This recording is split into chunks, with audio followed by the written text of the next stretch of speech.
बच्चों, आज marketing management में हमारा विषय रहेगा पब्लिसिटी एंड पब्लिक रिलेशंस, प्रचार एवं जनसंपर्क। पहले प्रचार को पढ़ते हैं। देखिए, प्रचार विपणन तथा उपभोक्ता संपर्क का भाग है। कुछ विद्वान प्रचार को लोग प्रसिद्धि भी कहते हैं, क्योंकि प्रचार का अर्थ है विज्ञापन के माध्यम से किसी अन्य माध्यम से वस्तु का प्रचार या उसकी प्रसिद्धि लोगों के मध्य कर देना। प्रचार संचार का एक गैर व्यक्तिक तरीका है जिसके लिए प्राय कंपनी को कोई भुगतान नहीं करना पड़ता। प्रचार शब्द का प्रयोग सामान्य जीवन में भी किया जाता है, परंतु विपणन में प्रचार से अभिप्राय उत्पादों और सेवाओं की सूचनाएं अथवा विचारों को जनता को संप्रेषित करना है।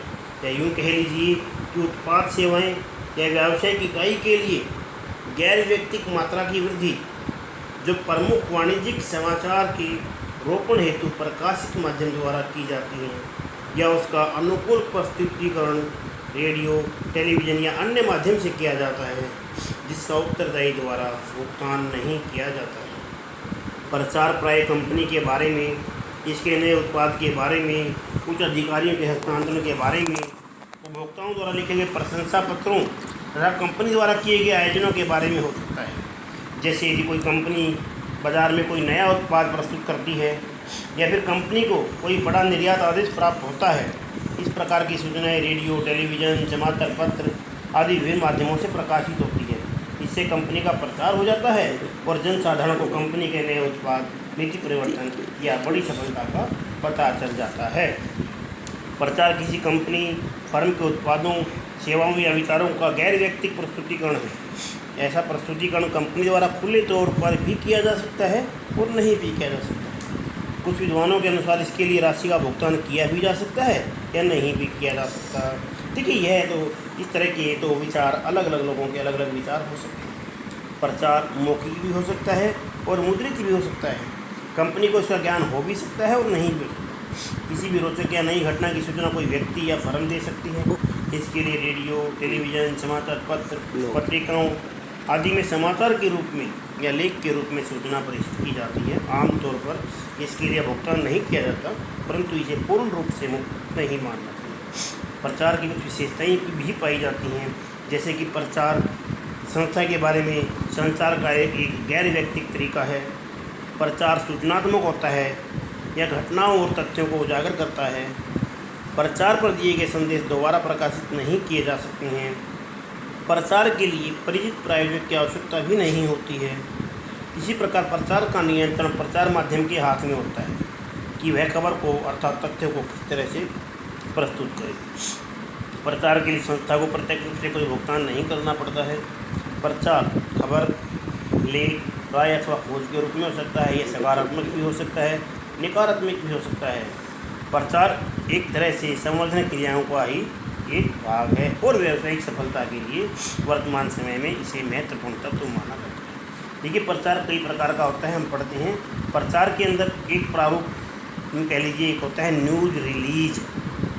ये किसी अवसर, घटना, आयोजन अथवा नए उत्पाद आदि के बारे में संक्षिप्त विवरण होता है, जिसे सफ़ेद कागज़ पर टाइप के द्वारा या कंप्यूटर के द्वारा प्रिंट करके मुख्य समाचार पत्रों को छापने के लिए भेज दिया जाता है। इस तरह इसमें आता है फीचर आर्टिकल। यह लेख 3000 शब्दों तक का होता है, जो किसी विशेष अवसर पर प्रकाशित करने के लिए तैयार किया जाता है। इसमें संस्था अथवा अवसर की जानकारी आम पाठकों तक पहुंचाई जाती है। समाचार पत्रों, पत्रिकाओं आदि में इस प्रकार के लेख प्रकाशित कर कंपनी का प्रचार किया जाता है। इस तरह न्यूज़ कॉन्फ्रेंस, इसके अंतर्गत विभिन्न समाचार पत्रों के पत्रकारों को कंपनी के प्रांगण में बुलाया जाता है। उन्हें कंपनी के प्रबंधक अथवा प्रचार अधिकारी द्वारा नए उत्पाद अथवा कंपनी की भावी योजनाओं की जानकारी दी जाती है। नए उत्पाद का प्रदर्शन भी किया जाता है। इस तरह से एडिटोरियल फिल्म है। इस विधि में कंपनी के क्रियाकलापों और भावी योजनाओं के बारे में वीडियो, ऑडियो कैसेट तैयार करके तथा विभिन्न रेडियो स्टेशनों और टेलीविज़न केंद्रों को भेज दी जाती है, जिसे वे अपने समाचारों में शामिल कर देते हैं। एक है कैप्शन फोटोग्राफ। इस विधि में कंपनी के उत्पाद अथवा आयोजन का फोटो तथा संक्षिप्त विवरण समाचार पत्रों के संपादकों को भेज दिया जाता है, जिसे उचित समय और स्थान पर प्रकाशित कर देते हैं। इससे कंपनी के कार्यों का प्रचार हो जाता है। अब हम पढ़ते हैं जनसंपर्क। देखिए, क्या है जनसंपर्क? कि जनसंपर्क से अभिप्राय उन क्रियाओं से है जो कंपनी समाज के विभिन्न समूहों से अच्छे संबंध बनाने के लिए करती है। उपभोक्ताओं, कर्मचारियों, प्रतिकर्ताओं, अंशधारियों, सरकारी अधिकारियों, समाज या जनसाधारण के साथ कंपनी के संबंधों के जनसंबंध कहा जाता है। इसके लिए जो प्रयत्न किए जाते हैं वे जनसंपर्क के अंतर्गत आते हैं। जनसंपर्क का उद्देश्य समाज के विभिन्न वर्गों के साथ कंपनी के अच्छे संबंध स्थापित करना होता है। इसके लिए कंपनी अपने संगठन में जनसंपर्क विभाग की स्थापना करती है। इस विभाग में जनसंपर्क कला में निपुण व्यक्तियों को नियुक्त किया जाता है। इस विभाग के द्वारा कंपनी और उपभोक्ताओं के बीच के अंतर को कम कर दिया जाता है। कुछ कंपनियां जनसंपर्क को अधिक मान्यता नहीं देती हैं। उनके अनुसार कंपनी का कार्य तो उत्पादन करना और विक्रय करना है, परंतु वर्तमान समय में यह विचारधारा उचित नहीं है। समझदार और व्यापक आधार रखने वाली कंपनियां जनसंपर्क को सफलता का आधार मानती हैं तथा सूचना और संचार का माध्यम भी मानती हैं। प्रत्येक बड़ी कंपनी में जनसंपर्क अभियान को चलाने के लिए अलग से जनसंपर्क विभाग स्थापित किया जाता है। जनसंपर्क विभाग उपभोक्ताओं की शिकायतों को दूर करता है और उपभोक्ताओं को कंपनी में विश्वास उत्पन्न करता है। जनसंपर्क विभाग विभिन्न कार्यों के लिए अनेक प्रकार के कार्य करता है। इस विभाग की स्थापना पर होने वाला व्यय इस विभाग के द्वारा किए गए कार्यों की तुलना में काफ़ी कम है। कुछ विद्वान जनसंपर्क विभाग को विज्ञापन विभाग का नाम भी देते हैं। उनके अनुसार ये विभाग वह सभी कार्य करता है जो फर्म में विज्ञापन विभाग द्वारा किए जाते हैं। इसलिए जनसंपर्क विभाग किसी भी फर्म के विकास में महत्वपूर्ण होता है। अब हम पढ़ते हैं जनसंपर्क विभाग के कार्य कौन कौन से। देखिए, वर्तमान समय में प्रतियोगी बाजार में व्यवसाय करने वाली कंपनियों के लिए उनका जनसंपर्क विभाग सबसे अधिक सक्रिय और महत्वपूर्ण विभाग माना जाता है, क्योंकि यह विभाग नए उत्पादों की सूचना संभावित उपभोक्ताओं तक पहुंचाता है और उन्हें उत्पाद के बाजार में आने पर क्रय करने के लिए प्रेरित करता है। प्रतियोगियों का मुकाबला करने के लिए यह विभाग क्षेत्रीय नीतियाँ निर्धारित करता है, संचार माध्यमों से सौहार्दपूर्ण संबंध बनाकर रखता है ताकि वह कंपनी के बारे में अच्छे समाचार प्रचारित कर सकें। ठीक है, हम इसके महत्वपूर्ण कार्य पढ़ते हैं। पहले है उत्पाद प्रचार करना, दूसरा समाचार पत्रों से संपर्क रखना, विनियोगकर्ताओं से संपर्क रखना, वैधानिक नियमों की जानकारी देना और विकासात्मक कार्य करना। पहले पढ़ते हैं उत्पाद प्रचार करना। यह विभाग कंपनी के नए उत्पादों की सूचना, उसकी विशेषताओं, मूल्यों आदि विवरणों के साथ समाचारों द्वारा जनसाधारण तक पहुँचाता है ताकि उत्पाद के बाजार में आते ही उसकी मांग उत्पन्न हो सके। आजकल बड़ी बड़ी कंपनियां नए उत्पादों को बाजार में उतारने के लिए बड़े बड़े आयोजन करती हैं, जिनमें पत्रकारों को भी बुलाया जाता है। इसी तरह समाचार पत्रों से संपर्क जनसंपर्क विभाग का मुख्य कार्य है समाचार पत्रों के संपादकों और पत्रकारों के साथ संपर्क बनाना है। यह विभाग समाचार पत्रों के माध्यम से जनसाधारण को कंपनी द्वारा उत्पादित उत्पादों की जानकारी देता है। समाचार पत्रों के द्वारा उन सेवाओं और सूचनाओं को प्रसारित करता है जिनसे उपभोक्ता कंपनी के प्रति आकर्षित हो सके। फिर उपभोक्ताओं से संपर्क जनसंपर्क विभाग उपभोक्ताओं से भी लगातार संपर्क बनाकर रखता है। वास्तव में यह विभाग कंपनी और उपभोक्ताओं के मध्य संपर्क सूत्र का ही काम करता है। विभाग कंपनी और उपभोक्ताओं के मध्य संपर्क सूत्र का ही काम करता है। यह कंपनी की सूचनाओं को संचार माध्यमों द्वारा उपभोक्ताओं तक पहुँचाता है, जैसे उपभोक्ताओं की आवश्यकताएँ क्या हैं, उनके सुझाव क्या हैं, उनकी शिकायतें क्या हैं। इसी तरह है विनियोगकर्ताओं से संपर्क। बड़ी बड़ी कंपनियों में धन की अत्यधिक आवश्यकता होती है, जबकि विनियोगकर्ता मिलने मुश्किल होते हैं। अतः यह बड़े निवेशकों के साथ अच्छे संबंध बनाकर रखता है, उन्हें कंपनी की सफलताओं की जानकारी देता है ताकि वह कंपनी में विनियोग करने के लिए हमेशा तैयार रहें। इस तरह वैधानिक नियमों की जानकारी देना।